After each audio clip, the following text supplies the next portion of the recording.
तिरुपति लड्डू मामले को लेकर आज सुप्रीम कोर्ट में सुनवाई हुई है। इस दौरान आंध्र प्रदेश के मुख्यमंत्री चंद्रबाबू नायडू के बयान को लेकर शीर्ष अदालत नाराज दिखाई दिया। कोर्ट ने सख्त लहजा अपनाते हुए कहा कि जो लोग भी संवैधानिक पदों पर बैठे हैं उन लोगों से तो उम्मीद की जाती है कि वह भगवान को राजनीति से दूर रखेंगे। बता दें कि तिरुपति मंदिर के लड्डू की शुद्धता को लेकर दाखिल याचिकाओं पर सुनवाई चल रही थी। दावा किया जा रहा था कि प्रसाद के लड्डू में जानवरों की चर्बी है। याचिकाकर्ताओं में डॉक्टर सुब्रमण्यम स्वामी, वाई सुब्बा रेड्डी, विक्रम सेठ और दुष्यंत श्रीधर का नाम शामिल है। इस मामले में सोमवार को जस्टिस BR गवई और जस्टिस KV विश्वनाथन की बेंच ने सुनवाई की। इस दौरान अदालत ने टिप्पणी की, जब आप मुख्यमंत्री संवैधानिक पद पर होते हैं तो हम उम्मीद करते हैं कि भगवान को राजनीति से दूर रखेंगे। अगर आपने पहले ही जांच के आदेश दे दिए थे तो प्रेस के पास जाने की क्या जरूरत थी। लैब की रिपोर्ट जुलाई में आई, आपका बयान सितंबर में आया और रिपोर्ट भी एकदम स्पष्ट नहीं थी।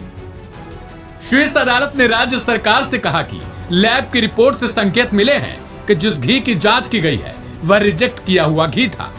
इस पर राज्य सरकार की ओर से जवाब दिया गया कि वह इस मामले की जांच कर रहे हैं। कोर्ट ने सवाल किया, तो तत्काल प्रेस के पास जाने की आपको क्या जरूरत आन पड़ी थी? देखिए, कोर्ट ने आज जो है एक काफी ऑब्जेक्शन लिया इस पे कि जिस तरीके से बिना SIT रिपोर्ट के CM नायडू ने जिस तरीके से पब्लिक स्टेटमेंट दिया है, कोर्ट में ये भी जो ऑब्जेक्शन रेज किया गया कि जो सुब्रमण्यम स्वामी का जो पिटीशन है वो पूरी तरीके से पॉलिटिकली मोटिवेटेड है। Though I have nothing to do with that. मेरे पिटीशन का, मेरा अपना पिटीशनर की तरफ से प्रेयर ये है कि एक इंडिपेंडेंट बॉडी हो, जुडिशियल बॉडी हो, जो है सुप्रीम कोर्ट और हाई कोर्ट रिटायर्ड जजेस द्वारा CBI इन्वेस्टिगेशन हो और उनके खिलाफ FIR की जाए, जिसपे सुप्रीम कोर्ट ने नोटिस इशू किया और अगली सुनवाई 3 अक्टूबर को 3:30 PM पे रखा है। सॉलिसिटर जनरल को भी इंस्ट्रक्शन दिया और अगली सुनवाई में क्या एक्सपेक्टेड करें? अगली सुनवाई में देखिए वो एक्सपेक्ट कर रहे हैं कि सेंट्रल गवर्नमेंट का इंटरवेंशन जो है अगली सुनवाई में डिसाइड होगा कि सेंट्रल गवर्नमेंट का इंटरवेंशन होगा या नहीं होगा। सॉलिसिटर जनरल के लिए सर कुछ कहा? सॉलिसिटर जनरल को ही नोटिस इशू हुआ है कि अगली सुनवाई पे वो जो है सेंट्रल गवर्नमेंट से ले। सुप्रीम कोर्ट ने कहा कि प्रथम दृष्टया अभी यह बताने के लिए कुछ भी नहीं है कि सैंपल के लिए लिया गया घी लड्डुओं में भी उपयोग हुआ या फिर नहीं। अदालत ने कहा कि सैंपल में सोयाबीन तेल भी हो सकता है, जरूरी नहीं कि फिश ऑयल ही हो। आपको सप्लायर पर संदेह हो सकता है। यहां यह दिखाने के लिए क्या है कि किस चीज का इस्तेमाल हुआ था।